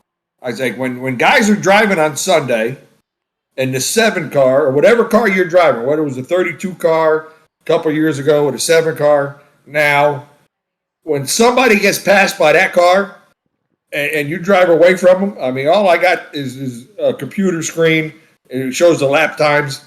Well, he would drive up to guys, he would pass guys, and then they wake up and they're like, that's Corey in the 7 car? He passed me. And they step on the gas and they drive away from him. Yeah. Well, I mean, he's running with the damn ears pinned back as fast as he can run, passing these guys because later in the run, the better drivers are usually going to the front. Yeah. And he'll pass these guys. Well, they hit the gas. His car don't have 3 more tenths in it. He's as fast as he can go. But there's a lot of cars that he's racing. Once he gets above 22nd, from 22nd to 17th, he shouldn't be racing there. His car's not that fast. But he's better than those guys driver-wise, and then he gets there, they're like, oh, shit, he can't pass me. Damn, Corey can't pass me. He ain't got my motor, and they drive away from him. So I feel sorry for the kid because they don't have enough tools to play this game the right way. Yeah. Yeah, I think many of us pull for him on Sunday. I mean, he just... absolutely. I've rewind the Atlanta race so many times over my head. Oh, God.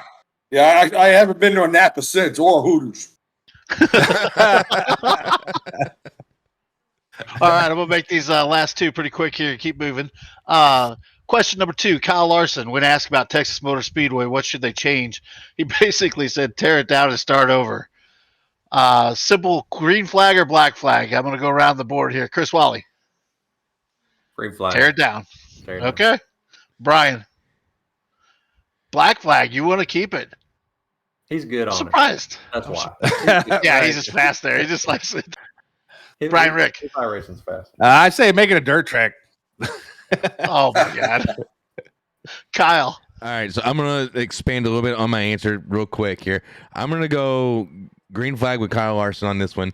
And after I seen this image that Jordan Bianchi had retweeted from K. Drew Morris on Twitter, he took an aerial shot of Texas Motor Speedway and an aerial shot of Bristol, and he put it between 1 and 2, and it fits perfect, and you ain't got to tear up anything on the inside. You still got big tacks and all that. So tear it down and put a Bristol.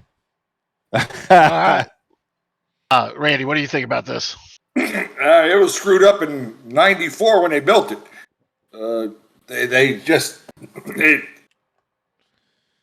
I would be okay with them doing something different.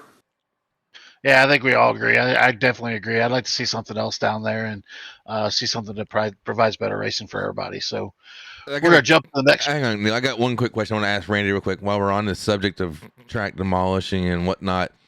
Now, did you ever get to race Auto Club? Yeah. Okay. What's your thoughts on them taking that 2-mile course and cutting it down to basically a Bristol? That's what the plans are, I believe, still. Not a fan. I mean, that racetrack, it let you go everywhere. It wasn't a one-groove racetrack. It let you, I mean, it was tough on tires, and it was bumpy, had character, and you could race all over the place. But then again, 2-mile racetracks, when it's all throttle time, it's tough to put on a show.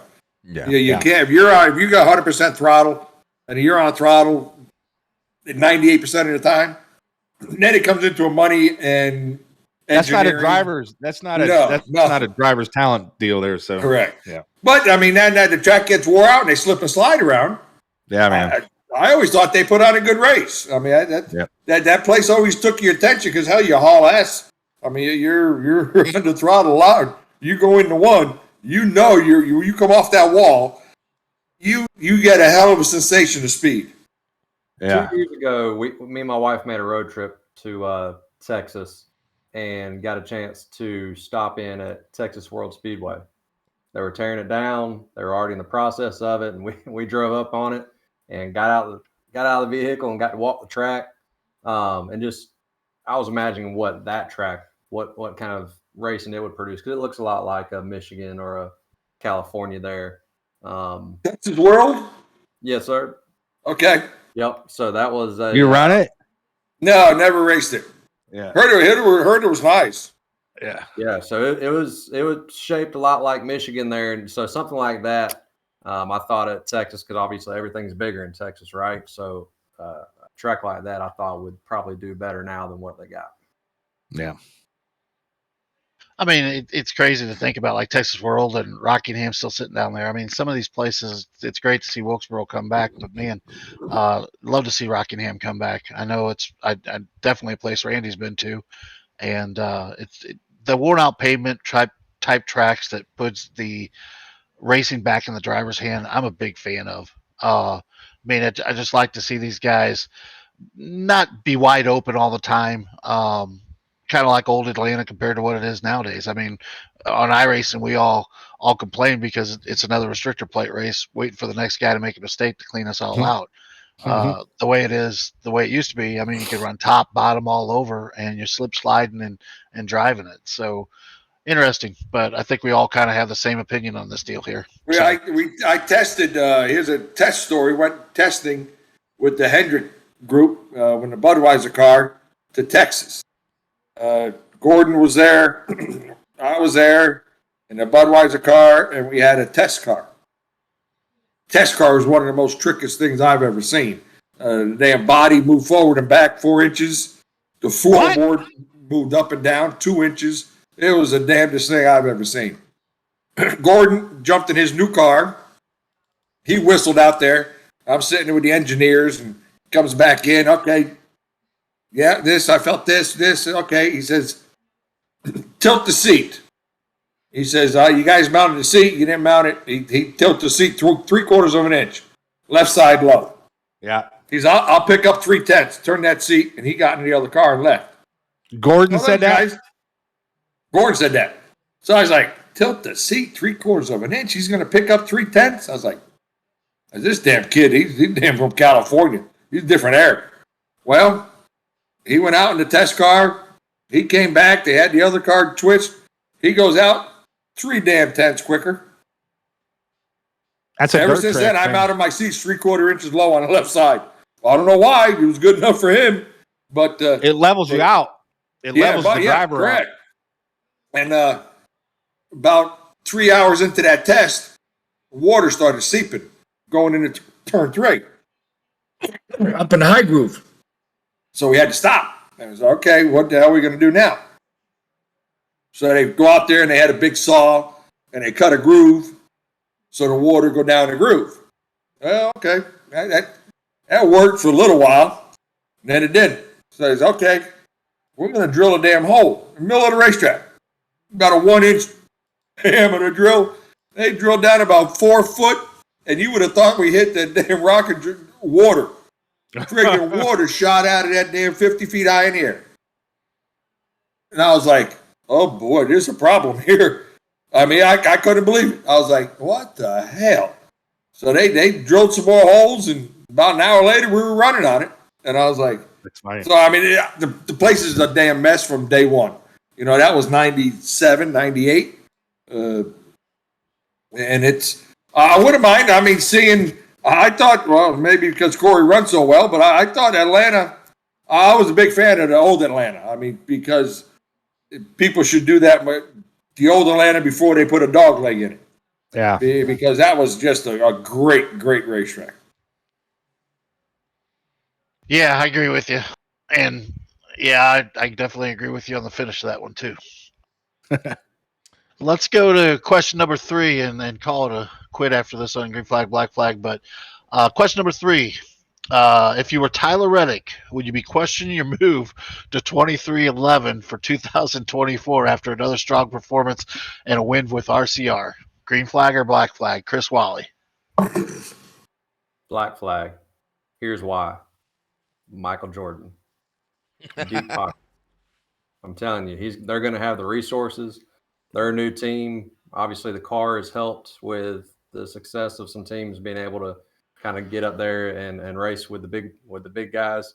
But I think that they're an up and coming team. They're going to have the resources and they're going to have the money to back them. Okay, agree with you a little bit. Brian Rick. I think that I think he should have stayed put. I think 23XI is several years out yet, no matter what you spend on it. And, so do you think he's regretting that decision? Questioning it, maybe? I think he's probably questioning it, but he probably looks at his bank account and sees that he's going to be okay. So, but I think that's a lot to me. That's what it come down to with him. I mean, you don't leave RCR and go to second year, third year team. I don't think so. Yeah. I'm gonna bounce Black to the next flag. Brian real quick. Yeah. Okay. Brian McCann. So green flag for questioning it, but ditto and piggybacking off of what Chris was saying, I think, there's an opportunity there and there may be some stuff that we don't know. So is it a good decision? Maybe. But I would be questioning it. Yeah, absolutely. Kyle. All right. So my thought on this is going to actually go a little deep here. So you've got Tyler Reddick, who's second, third year Cup driver now. And when it comes time for his renewal with RCR, they give him the option. They don't give him a long-term contract. So right then and there, that tells me, if I was him, that they don't really want me, but they do want me to a point. Well, then you've got Denny Hamlin and Michael Jordan over here who's coming running to you. Hey, we're going to sign you a multi-year contract and X amount of dollars. You come run our car. We got faith in you. And, oh, yeah, you only got one win. That don't mean nothing. So, and then that's why I'm saying it come down to dollars, man. Yeah. So when he goes and he wins 2 more after signing that deal, he ain't worried about it. He's out there just running his races, having fun, waiting for next year to come around. Well, and I definitely hear you and all of you guys' comments on this. I'm going to give Randy a chance here, but I do want to agree with something to you guys. I think that the fact of it is it's definitely a money issue. It will really be more of a case even if he didn't get knocked out of the playoffs last week, got by 2 points, and then getting the win to start this one off, because he'd really be looking like a championship contender. I mean, you'd have to not look around him, if you know what I mean. I mean, he would be that guy. So, but Randy, what do you think about this? I'm a fan of Tyler. I've known Tyler since he was about 14 years old. He used to race for Scott Bloomquist in the Super Late models when he was 14. Respect the hell out of him, the kid, to hang out with that guy for a year and a half. But I'm not sure it's a money thing, because he brings money. I mean, he carries money with him. His granddad is at Broken Bow Records. So I forgot about Tyler racing midgets in Power Rider. That's where I met him when he was young. So I don't know if their granddad's still stroking a check, to somebody to cover his pay, to cover his. If I had to guess, they are. But I mean, Richard's gonna miss that. That's for sure. Why do you think what do you think it's just Michael Jordan then, or you think it's Denny Hamlin, or why leave RCR? I'm not under RCR. I mean, why did Harvick leave? I mean, Harvick, he left RCR and he won more races in a year than he did in 10. That's true with RCR. So, I think the wild card in this situation. I mean, we're talking about Tyler in this situation. I think Randall Burnett is a number one piece in this deal. Really? I think a lot of the success is due to what Randall has made that happen over there and kind of gelled. And I think that if you talk to Randy on this, there are certain guys that he worked with that, especially like in championship years, I know his car chief was pretty instrumental working with him and Birdie on that deal to make those championships happen. But there are certain guys and organizations that make a big change, and I think that guy, for me, looking outside in and not knowing all of it, I think Randall Burnett's a strong piece. I think that Denny too. He's been at Gibbs. They've had a lot of success. It's like look at football coaches that coach for Nick Saban and go on to be great coaches themselves. Being inside of that building and learning a lot, then you get the influence of a Michael Jordan there with you as well, to be able to bring in good people like you're talking about, to come be on board. It makes it real easy and appealing to kind of want to be a part of that. And I think if you look at the long run, RCR has been in it for a long time, and they've got a lot of the same parts and pieces, right? Same people, where there's kind of change on the horizon. I know we need to move on, but I've got to hear some opinions on this. So I don't know that we've talked about it yet, and we're talking about RCR. What Kyle Busch in the 8 car next year? Yeah, we haven't yet to touch this yet, so let's go into it for a little bit. Neil? Yeah, Neil, let's kick it off with you. Yeah, I mean, I think of any situation that I'm looking at out there that I would want to be going into a driver is what Kyle Busch is going into right now. I mean, the 8 car seems to be solid on ovals, on road courses. It seems to be there contending every week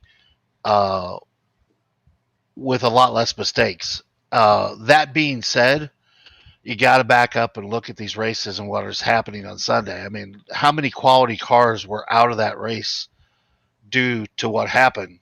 And that's not just Texas. I mean, it's happened at Bristol. I mean, Harvick is a quality driver that is hanging on, and they can drive pretty well anything. And again, him and Truex, I think Randy's talked about this before. These guys have struggled to get wins. Harvick looked into a couple, and that's what I see a lot of this racing with this car is a lot of guys lucking into finishes of being in the track position in the right spots at the end of the races. I haven't seen anybody performance-wise get in a car and show dominance yet, or fighting something that's beating everybody, and that's with all the teams. Again, it's hard to predict or see what you can see out there, but of all the organizations, the 8 car and RCR and Randall Burnett, it seems to be a quality ride right now for me. I think Kyle Busch sets the damn world on fire in the 8 car, is what I think. I think he goes out there and it's I think it'll be awesome to watch. I'm looking forward to it. And what do you think, Mr. Wally? Yeah, it's he's going to be excited about it. It's going to be new. He's got something to prove. It'll probably, it could be similar to something like we saw when he broke his leg and came back and just great year he had. That fire was lit.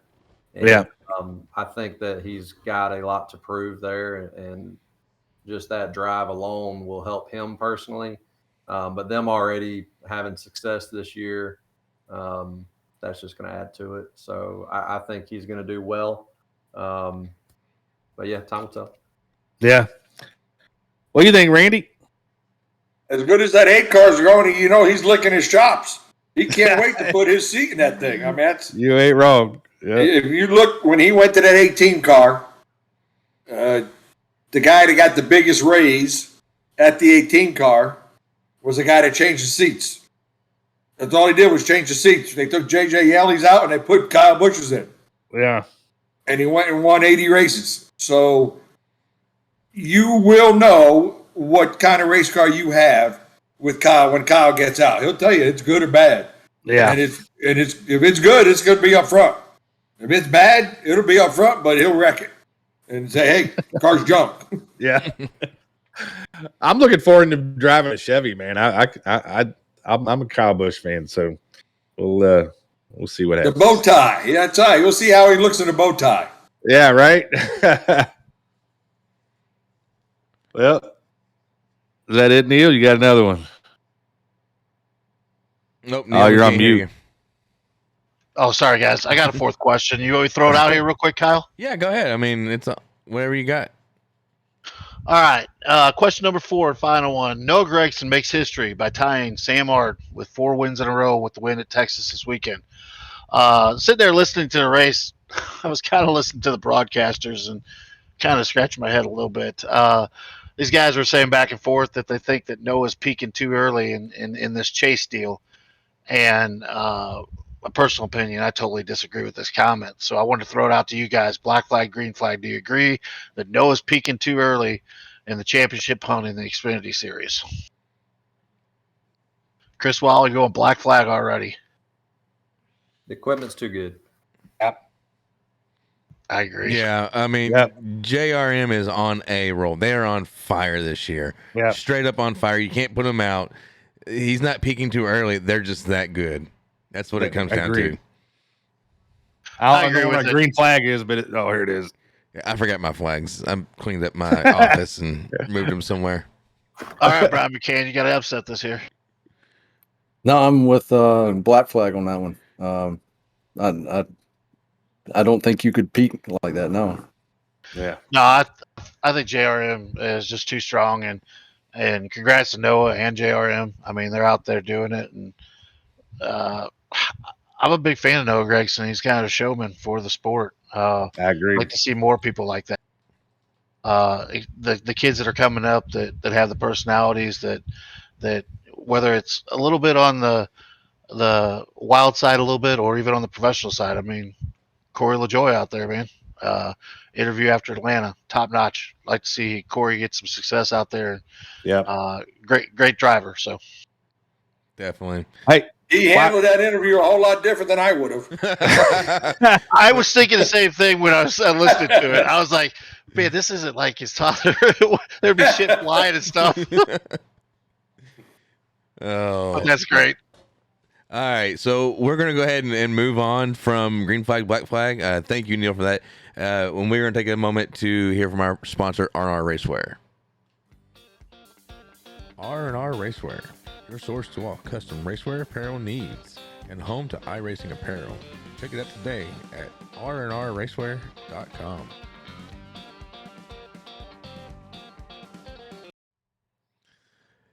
Thank you to R&R Racewear for being a supporter of the Hot Dog Stand podcast. We do appreciate that.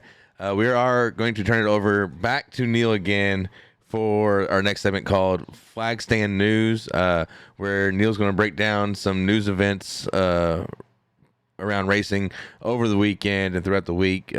Neil, mic's all yours. Yeah, guys, I'm going to start with the Cup Series coming out of Texas right off a little bit of the topics we were just talking about.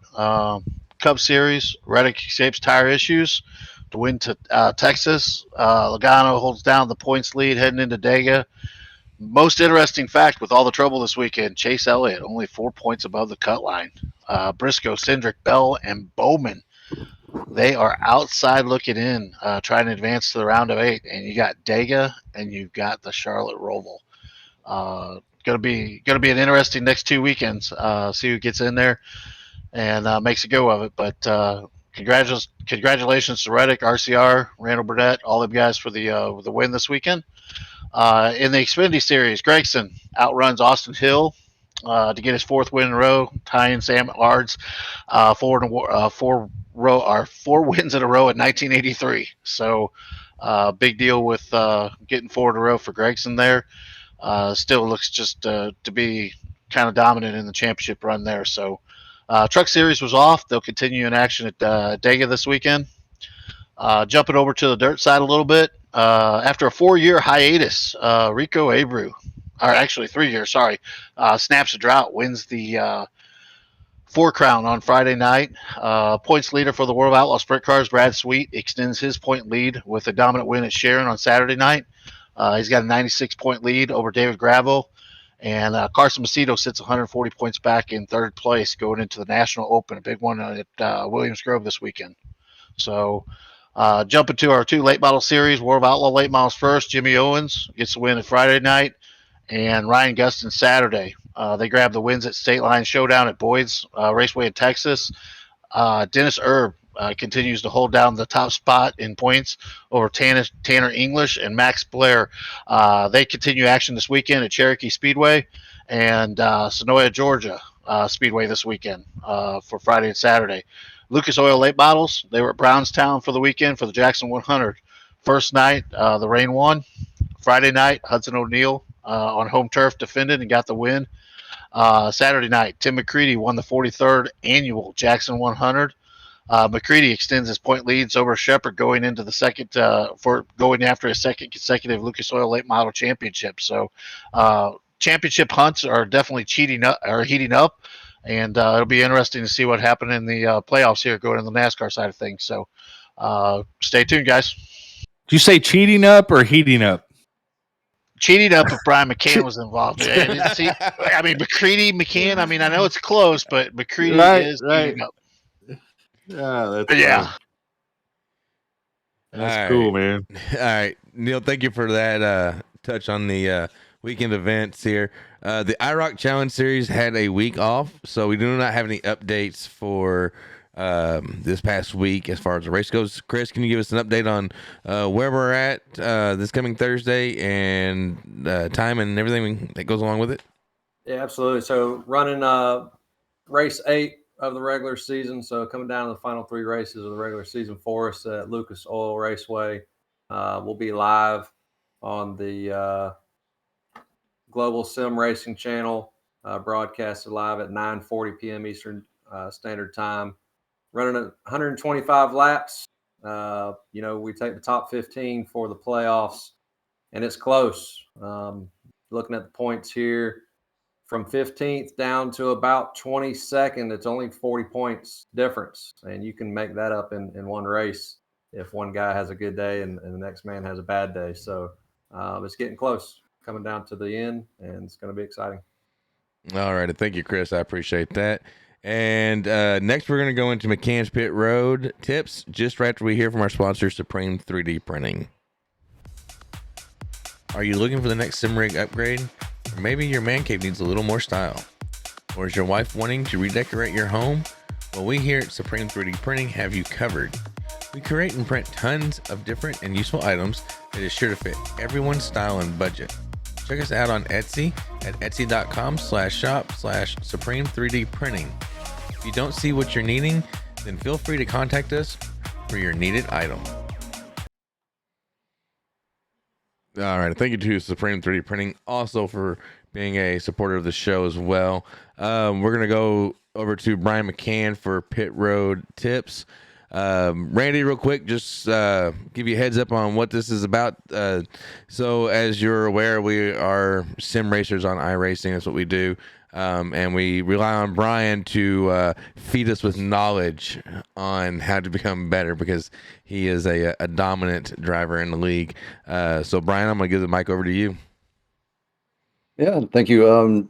Just a little short tip this week. In iRacing, when you go into options and you change your options and save them, they actually save to a file on your disk. And that file there's a few of them, but one of them is called app.ini.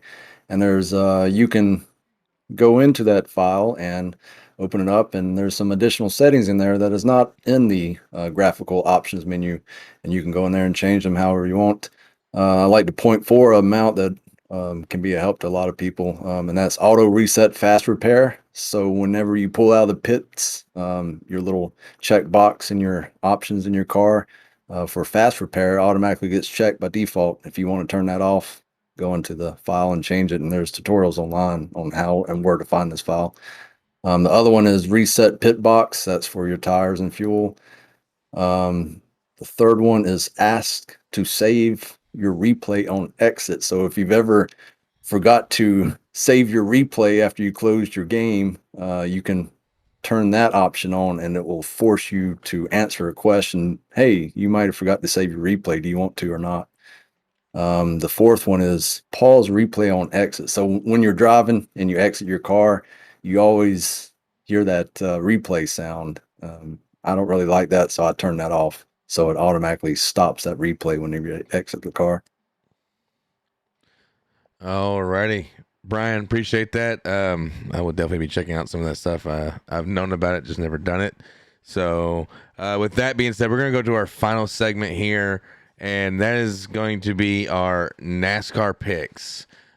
So, Randy, what we're doing here is the five of us we have a list of drivers that we can choose from that we want to choose for this week's to win. This week, fellas, is Talladega. So keep that in mind. Major wild card. So actually, next to Richards are major wild cards. And so Neil Quick actually won this last week with his pick of who'd you even pick, Neil? Reddick? Yep. No, Logano. So you picked. And yeah, and then we're gonna go with Chris Wally, and then myself, and then Brian Rick, and then Brian McCann. So Neil, you are on the clock. You can pick your driver for Talladega. I'm gonna go with Tool Shed of the Week, Denny Hamlin. Alrighty. And then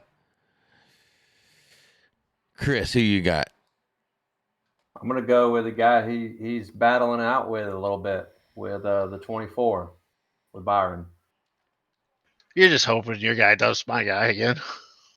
I got to win somewhere. It ain't on the track. All right, since we're at Dega, I'm going to go with Blaney. I think he's hungry for a win. Ooh. And then we've got Mr. Brian Rick. Oh, damn. I haven't picked yet. I've got Bubba or Stenhouse, and I can't decide. So Bubba gets it done at Dega. Going outside the playoffs. I tell you what, we are 4 races in, and not a single playoff driver has won. Right, and it's not going to continue at Dega. I think, or it's going to continue at Dega. I think you're probably right. Yep, going Bubba. All right, and then Brian McCann.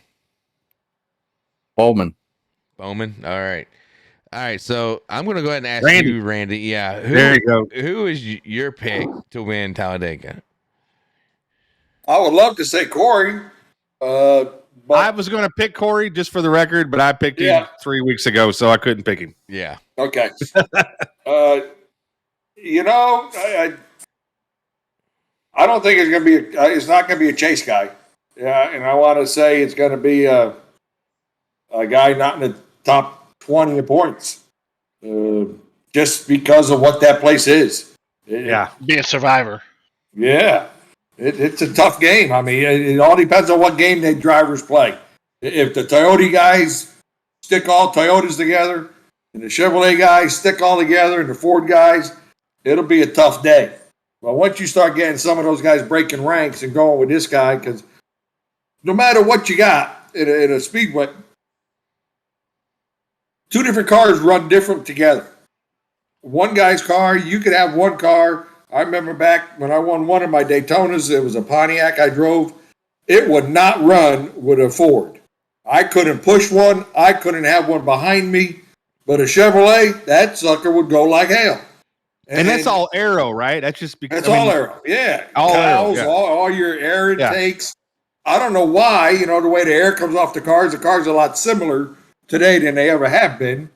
But some cars just go better together. I mean, you see some guys get tandem, and boy, they go like a rocket ship. So it all depends on who's whispering in the ears, too. Because there's more people outside the cars that drive those races than inside the cars. Yeah, man. So who you taking? 34, McDowell. All right. Another driver I've been in contact with. That's a good pick. Awesome. That is a good pick. You could never really count him out. Really, I mean, no, they got a good program. They got a good speedway program. Yeah. That guy could step in and be a contender. Yeah. Really. Yeah. So good pick. All righty. Well, with that being said, we're going to come down to the very end here, and we're going to go into our final thoughts. And I want to start with Mr. Lajoie here. I want to get his final thought. Sir, have at it. Well, guys, I mean, it's been a hell of a year. I haven't been to many short tracks in the last couple of years since COVID. And I didn't think that, my company could survive without me going every weekend somewhere. And I know my wife would get mad at me because you go away somewhere and you go away 3-4 days and you come back and she's like, okay, where's the sales? It's like, I don't have none. She goes, well, you said it was a good weekend. Yeah, it was. I said, I handed out 50 paperwork, 50 cards with information on it. Because I said, at the end of the day, you plant seeds. That's all we're doing. You go on the road, you plant seeds, and hopefully the guys will take it and go down the road. So the company's surviving, not being on the road as much. We got all our trade shows coming up here at the end of the year. And that gets busy. So all the trade shows are coming up. I would love to see Corey. I think he's going to do the same thing next year. Hopefully they get some more people. They get some more engineering. Short track, it's been fun to watch the dirt world. I have a lot of customers in the Lucas and the Outlaws to see what's happening with the dirt guys. They raced for $1 million this year. Tony had $1 million race. Incredible. That's incredible. They had this the XR racing guy come in, and he started a series. Kyle Larson is starting a sprint car series. Yep. And there's something to that because when this guy come in and, he said, okay, the Lucas and the Outlaw guys are like, holy Jesus. Well, they can't go chase points. If they chase points for Lucas or World, they can't run somebody else's division. Not supposed to. You lose all your benefits. But I see that guy when he came in and pumped all this money into these races, which, if you make a race, it covers your expenses, which is about damn time. But it's almost similar to that LIV golf in the PGA. Okay, the LIV golf came in, and 3 weeks after they came in, the PGA raised the purses on 8 or 9 events. There's no difference than what the Lucas did in the World of Outlaws. This guy came in, and now all of a sudden they raised their point funds. Now, on the racer side, if you did it all of a sudden, why didn't you do it 2 years ago? Right. Give it to the guys that need it. I mean, okay. I mean, I guess just that's just the way it always is. But it's no different than racing or the PGA. PGA they're like, okay, we're going to give you guys more money for 9 out of the 30 events. Wait a second. What the hell I think that's going to happen. Corey is on this committee, that driver council. Oh, is he? He's going to be very That's interested. Cool. I told him, I said, you guys are going to wait and see how much money NASCAR really makes On this the next TV deal. You ain't kidding. And see what it's simply I said, your eyes are going to be opened, and a lot of people's eyes are going to be open. It's going to be a shocker for sure. Absolutely. But that's just cool. Corey's on that. Yeah. Money brings good and bad at the end of the day. Yeah. That's true, man. That is so true. All right. And appreciate that. And then we're going to throw it to Mr. Wally. Yeah, so it's been a lot of exciting racing. I know we talked a little bit last week, getting a chance to go to Bristol and seeing that live, following up the Daytona race. Yep. Racing's been great in NASCAR all year long. Racing in our league has been awesome. Randy, thank you very much for taking your time tonight and hanging out with us. We've been looking forward to tonight, promoting it. Had a lot of people excited to listen in, so thank you very much. All righty. And Mr. Quick. Yeah, a lot of what Chris is saying. Really excited about the racing, the real racing going on, the NASCAR side, the dirt side, especially what Randy expanded on, seeing some of these series expand, go out, pay more for the drivers. It's really, the sport has really changed, and it's still going through some huge changes. And it's really going to be interesting to see how this happens and the benefits and who it does benefit. I know these series running on top of each other, there's going to be some survival of some series, and some series are going to go away. So going to be interesting to watch that. Just really, really thankful that Randy jumped on, and love getting to hear the stories and guys that you watch and your heroes, and getting to talk to these type drivers and hearing the insights and getting to know them better. So very, very appreciative of that. Thank you very much, Randy. And thank you guys for the platform and the great job everybody does here. And Mr. Rick. Yeah, no. So really, just a big, massive thank you to Randy LaJoie, and I personally was looking forward to this show to talk to you and see about your background and all the old racing stories and what it was like for you. So big thank you for spending time with us. All good. And McCann. Yeah, just to follow up what they've been saying, big thank you, Randy, for, coming here and talking to us today. Especially everybody else here who puts effort, time, and everything into making this what it is. I'd like to thank everybody here. As far as IROC and our race this week, I've put some practice in, and I think I got an interesting line for you. Talking to you, Neil. He's a cheater, right? Is that the cheater? Yeah, that's him. That's the guy right there. Cheater. That's the one. He's got a brother that's real similar too. Yeah. It whacks our ass damn near every week. Like, God dang, we can't be this bad. No, we can't be. Anyway. No, No, we we can't be. It's not possible. We're gonna after Thursday night, we'll be calling him Roy. Okay, Right. guys? There you go. We're gonna park Roy this That's weekend.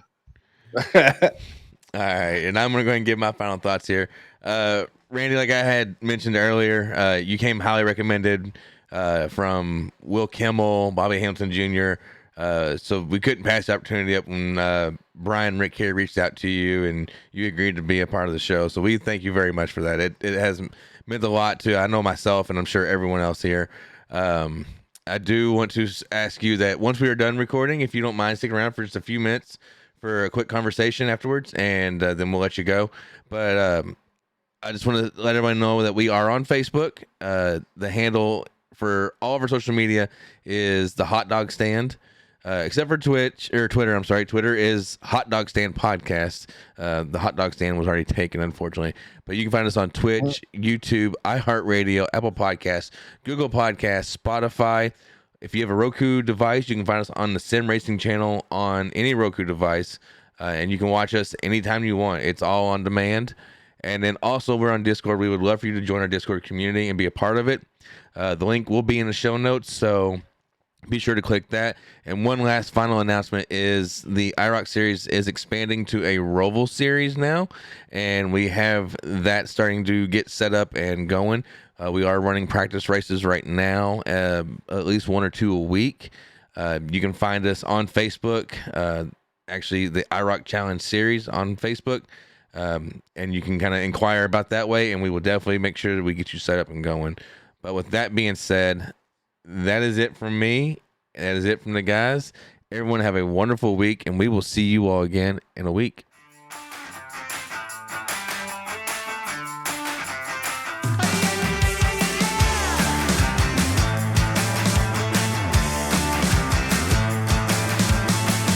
Get up on your feet, this is a shakedown. Order up that beat just like it's takeout.